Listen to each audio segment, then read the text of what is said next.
You think you know what a royal guard is? You've seen the photographs. The bearskin hat sitting 2 inches too low on some boy's face.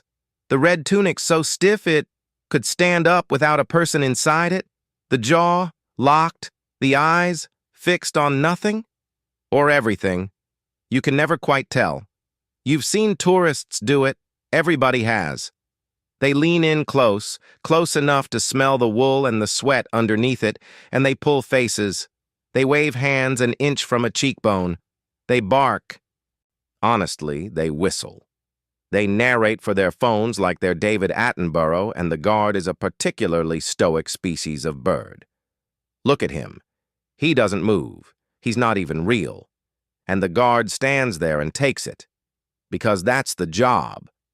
Because 300 years of tradition have decided that dignity looks like stillness, and stillness looks like nothing is happening inside you at all. But here's what, for what it's worth, nobody tells you, and the stillness isn't emptiness, and it's compression.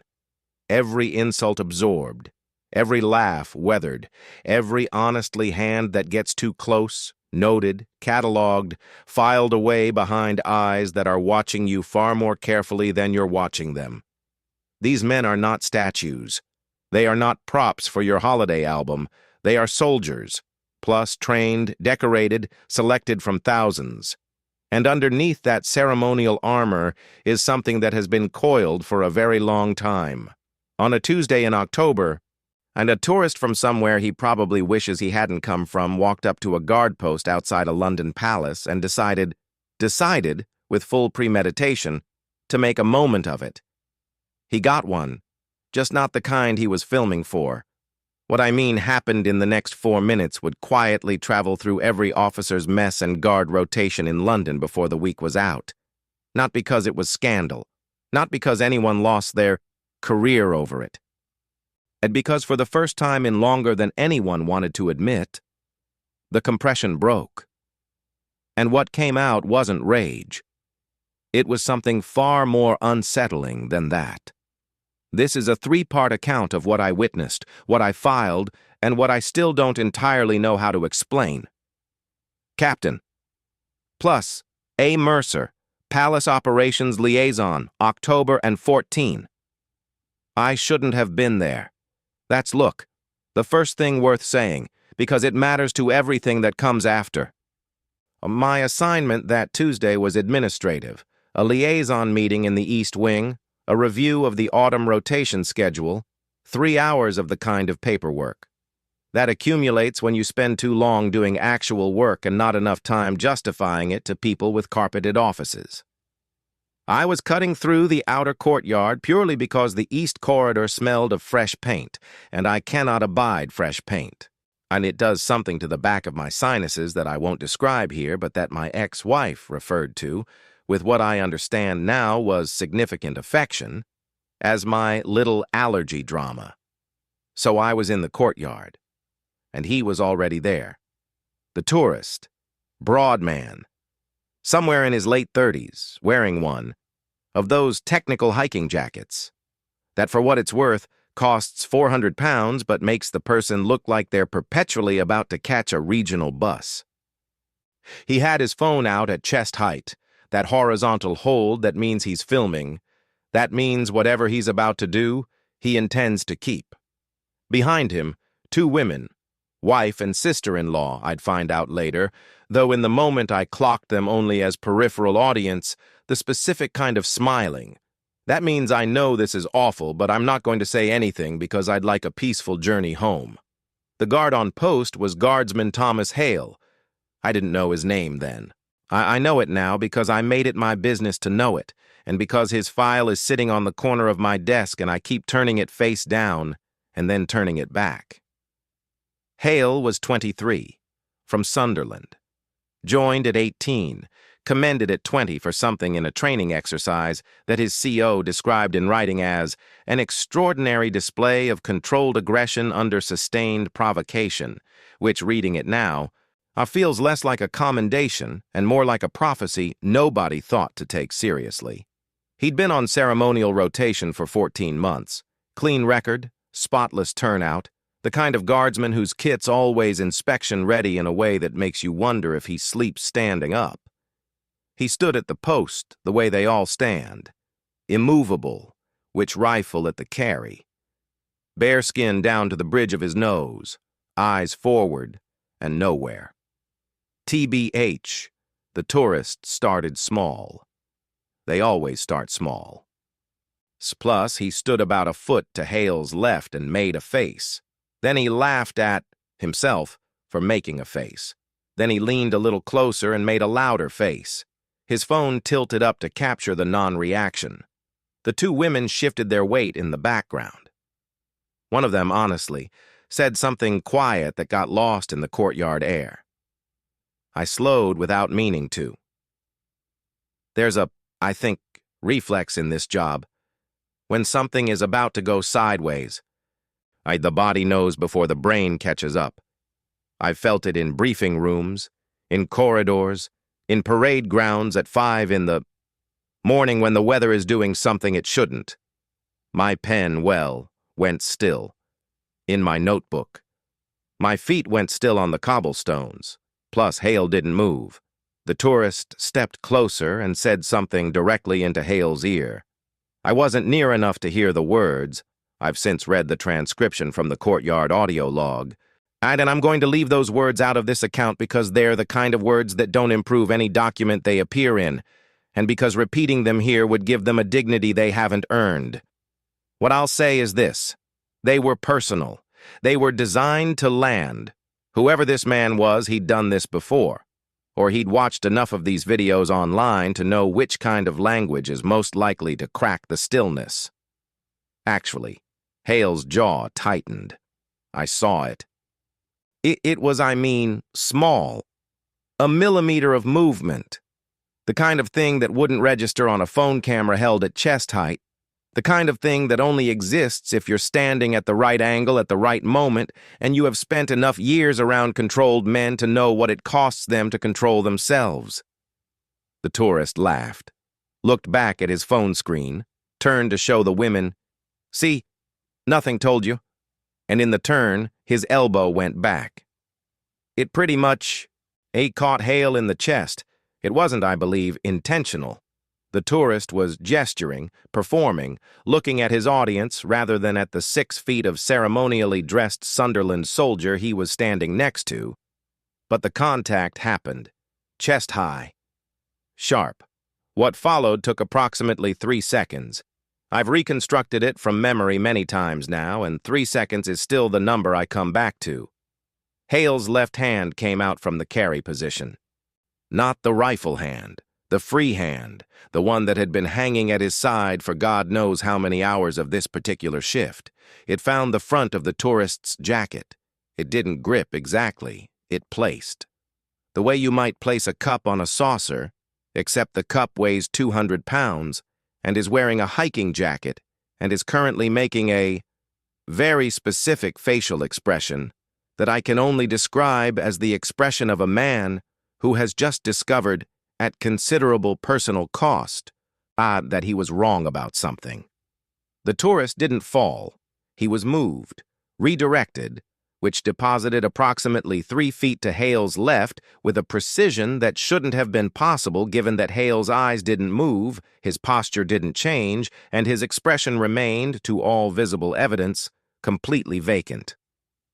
Then Hale's hand returned to the carry position. 3 seconds. The tourist, TBH, stood where he'd been placed.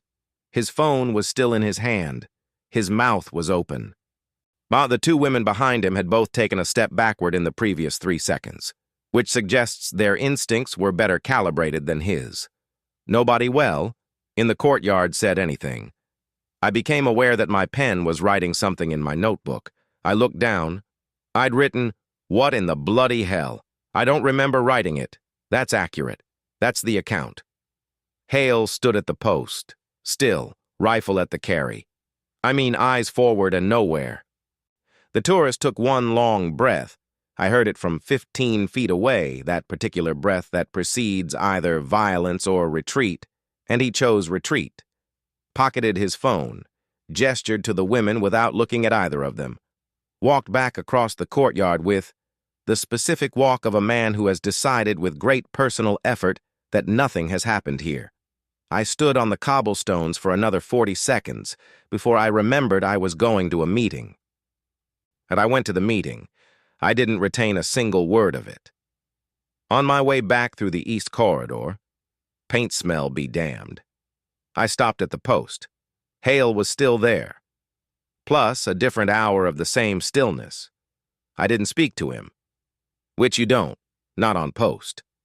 There are protocols for this, and I am at my core a man who respects protocols, which is why what I did next surprises me even now. I wrote his post number in my notebook. Then I went to find his file. And because the thing I couldn't get out of my head, couldn't then, still can't, wasn't the push. 3 seconds of a guardsman's left hand doing something his training almost certainly covered in a section, titled kind of Physical Response to Direct Threat or Contact, and I could write that report in my sleep. It was what happened in the half-second before it. The jaw, that millimeter of movement. Because that wasn't a soldier responding to physical contact. That was a soldier deciding something. So plus, in the middle of a standard shift on a Tuesday in October in full ceremonial kit, Hale made a choice. Not a reflex. Not a protocol response. A choice. And I needed to understand what he had been holding that made that choice feel, to me, watching from 15 feet away, like relief. The duty sergeant who pulled Hale's file for me was a woman named Calloway, who has been at this palace longer than some of the furniture, and who looked at me the way she looks at everyone she considers a temporary fixture, which is everyone she's met in the last decade, and she is probably not wrong. She set the folder on the desk between us without a word. I said, "I just need to understand the incident." She said, "No, you don't." She left me with the file and a cup of tea I'dn't asked for, and which was, in the way of all institutional tea, somehow both too hot and already tired. De Hale's record was what I expected on the surface. Service history, commendations, and training scores. The photograph clipped to the front showed a young man with ears that still looked slightly too large for his face, and an expression that hadn't yet learned to be neutral on command. The photograph was from induction, 18 years old, Sunderland boy standing in a processing room somewhere outside Pirbright, looking at the camera with an openness that this job would, in the way of all jobs like it, methodically close down. I've seen that photograph 100 times. Different faces, same expression. I turned to the evaluation notes, plus the commendation at 20, the one about controlled aggression under sustained provocation, was from a training exercise that I can only partially describe here because the full details are in a section of the file marked with a designation that tells me to use my judgment, and my judgment says, summarize. The 4 trainees were placed in a scenario involving a mock dignitary, a fabricated crowd situation, and a group of senior NCOs whose explicit job was to break the trainees' composure through verbal provocation. The provocation, to be fair, was, according to the incident notes, sustained, targeted, and escalating. Every other trainee, I think, on the exercise either broke composure or disengaged. Hale lasted the full 40 minutes. He didn't do it by going blank. Which is the technique most of them try and which works, more or less, the way a sandbag works against a river. Adequate until the pressure gets interesting. He did it, according to the evaluating sergeant's notes, by focusing on a fixed physical object in his immediate environment and narrating it internally with sustained attention. The sergeant had written this down with the tone of a man describing something he found both admirable and slightly unnerving. There was a windowsill that apparently Hale spent 40 minutes cataloging the exact dimensions and paint history of a windowsill. I sat with that for a moment. Then I turned to the medical section. 3 entries. One was a sprained wrist from a ceremonial rehearsal. The rifles are heavier than they look, and the drill sequences are longer than anyone outside the regiment understands. One was a noise complaint, which sounds like a filing error until you read the note attached. a civilian had. I shouted directly into Hale's left ear during a public ceremony, and there had been a brief concern about potential hearing impact. The concern was resolved. The civilian wasn't identified. The third entry was dated 8 months prior to the incident. It wasn't, strictly speaking, a medical entry. It had been filed by the palace's embedded welfare officer, a civilian appointment, and which always makes me slightly uncomfortable in a way I've never fully interrogated, after Hale had attended a voluntary check-in session. These sessions are offered to all guards, on extended ceremonial rotation. Most don't attend. Welfare, actually, rates are not discussed openly in this environment, because discussing them would require acknowledging that standing completely still for 6 hours while strangers make sport of your face is, in fact, a psychologically demanding experience. And acknowledging that would complicate a great many tourist brochures. Hale had attended. The welfare officer's notes were brief, and I am paraphrasing here. Subject presence as composed and cooperative. Articulate regarding duties. When asked directly about public-facing incidents during shifts, subject paused for an extended period before stating, quote, "You get to a point where you can hold almost anything. The question is what the almost is." The welfare officer had underlined what the almost is. There was no follow-up entry, and I closed the file. Calloway appeared in the doorway with the specific timing of someone who had been listening to the sound of pages turning from the corridor. "Done?" she said. "Not quite," I said. I'd like to speak to him." "He's not in trouble." "I know he's not in trouble." "Then why do you want to speak to him?" I looked at the photograph on the front of the folder. 18-year-old boy, ears too big, eyes still open. "Professional curiosity," I said. Calloway looked at me the way she looks at all temporary fixtures, which is to say, with great patience and no credulity whatsoever. She, for what it's worth, picked up the folder. She straightened it against the desk with one sharp tap that said, "This conversation is now over." "His next off-rotation is Thursday," she said. "Plus, you didn't hear that from me." She left. I sat with the cold, institutional tea and the feeling that I'd just been given something I'dn't been meant to find, which is one sort of the feelings I am most familiar with in this job and which I've learned to treat with equal parts gratitude and suspicion.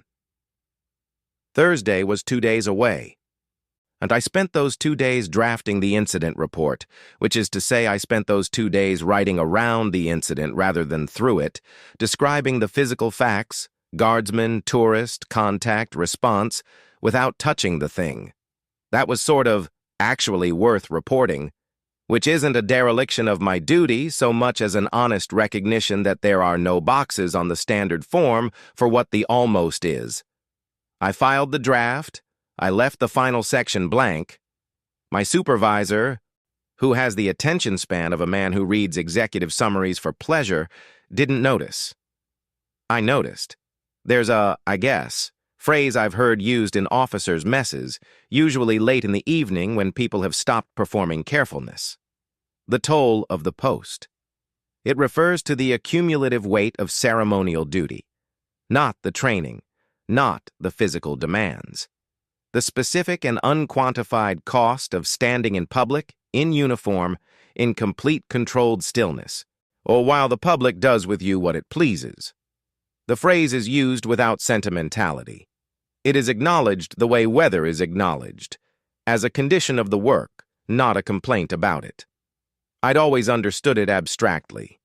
Reading the file, I understood it differently, which Hale had catalogued a windowsill for 40 minutes. He had attended a voluntary welfare session that almost no one attends. He had held the post for 14 months of public rotation. See through the autumn ceremonies, the spring ones and the tourist seasons that arrive like tides, always carrying the same cargo. You get to basically a point where you can hold almost anything. On Thursday, I went to find him. Plus, what I expected, A young soldier who had made an instinctive physical response to a provocative situation felt privately justified and had moved on with the pragmatic efficiency common to men who are trained to move on. Though what I found instead would take me the better part of the following week to properly think through. And when I finally thought it through, when I sat down on a Friday evening with the incident report still unfinished and the file still face down on my desk, I understood that the push itself wasn't the event. The push was the punctuation, and the sentence had been building for 14 months. He was sitting in the small canteen off the East Barracks when I found him on Thursday. Eating a cheese toastie with the focused economy of a man who treats meals as logistics rather than pleasure. Still in the ears too big face from the photograph, though the openness had gone out of it in the way it goes out of all of them. The bear skin and tunic were somewhere else. In civvies, he looked younger, which is its own kind of thing to notice. I sat down across from him with my notebook and my lukewarm coffee and said, "I'm Captain Mercer, Palace Operations Liaison, and I was in the courtyard on Tuesday." He looked at the cheese toastie for a moment. "Right," he said. He didn't ask why I was there, and I'd expected deflection, or the specific military-grade blankness that serves as deflection when you want to appear cooperative without actually being so. Instead, he took another measured bite and chewed and waited, which is either the posture of a man with nothing to hide, or a man who is very good at deciding what hiding looks like. "I'm not here officially," I said, which was half true. My presence was technically within my operational remit, but my notebook was open to a page I'd titled Personal Notes, Not for Report, which is the kind of distinction that satisfies my conscience without convincing anyone else. "Okay," he said. "And I wanted to ask you about the Post. Not just Tuesday. The Post generally." He set down the toastie, looked at me directly for the first time, which required a small recalibration on my end, because his eyes were the particular gray-green of something that has decided to be patient with you and means it. "What do you want to know?" he said. "What's it like?" Not a question. I'd learned, from years of speaking to people who have been trained not to answer questions, that questions create conditions for evasion. Statements create conditions for correction. If I was wrong about what it was like, he'd tell me. If I was right, he'd tell me differently. He was quiet for long enough that I counted the seconds by the canteen's institutional clock, which was the large white-faced kind that was installed approximately when the building was, which had been losing 4 minutes a day for as long as anyone could remember, a fact that everyone knew and no one had corrected, because correcting it would require acknowledging that it had ever been wrong. "It's manageable," he said, and most days. "And Tuesday?" The gray-green eyes went back to the toastie. "The thing people don't understand," he said, "is that it's not the big stuff that costs you." He picked up the toastie. "Put it down again. Which the big stuff, somebody really going for it right in your face, trying to make you crack, that you can hold. You've prepared for that. You've got something to grip onto. It's got a shape." I wrote, "The big stuff has a shape. It's the casual ones," he said. The ones who aren't even really looking at you.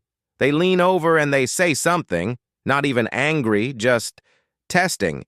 And then they, to be fair, look back at their phone. Because you're not a person they've decided to engage with. You're an obstacle. Plus, or a feature, like a bit of the building." I didn't write anything. I was very still in a way that felt involuntary, like my body had made a decision my brain hadn't confirmed. "Tuesday," I said. "Tuesday." He nodded once, slowly. Like he was agreeing to tell me something he'd been holding in long enough that the holding had its own weight. "I've had worse. I want you to know that. What he said wasn't the worst thing anyone said to me on post. I've had kind of worse, and I've held it." He paused. "It was the elbow. The contact. No. He shook his head with the patience of someone correcting a small but important error. It wasn't the contact. It was that he wasn't even looking. He chose the next words. And the way you'd choose footing on uncertain ground, one at a time, testing each one. He was gesturing for the camera and his elbow came back and he didn't even notice. I wasn't even worth noticing. He said it without self-pity. That's the thing I need to record here because I've tried to describe this to 2 colleagues and both times they've interpreted it as wounded pride. And it wasn't wounded pride. It was something more precise than that. And then it was the observation of a man who had arrived, with clinical accuracy, at a threshold. I thought about the windowsill, he said. I looked up from the notebook. From training, he said. There's a technique. Focus on an object, narrate it internally, use it as a fixed point. I've used it 100 times on post. I found a spot on the cobblestones about 12 feet out and I started on it. The color, the way one edge had been worn more than the other. Whether it was for what it's worth, original stone, or a replacement, he paused. And I got through about 4 seconds of it. 4 seconds. I wrote it down because it felt important to have the number somewhere. I mean, then what? I said. He looked at for what it's worth, me steadily. Then I made, to be fair, a decision. Was it? I stopped, reframed. Do, in my opinion, you regret it? He considered this with the same patience he brought to everything. Outside the canteen, somewhere in the palace's interior, there was a sound that might have been a door or might have been something more. Ceremonial. A rhythm of boots on stone, the particular hollow percussion of this building doing what it's done for a very long time. I don't know yet, he said, which was the most honest thing I'd heard in months. I closed the notebook. I picked up the coffee.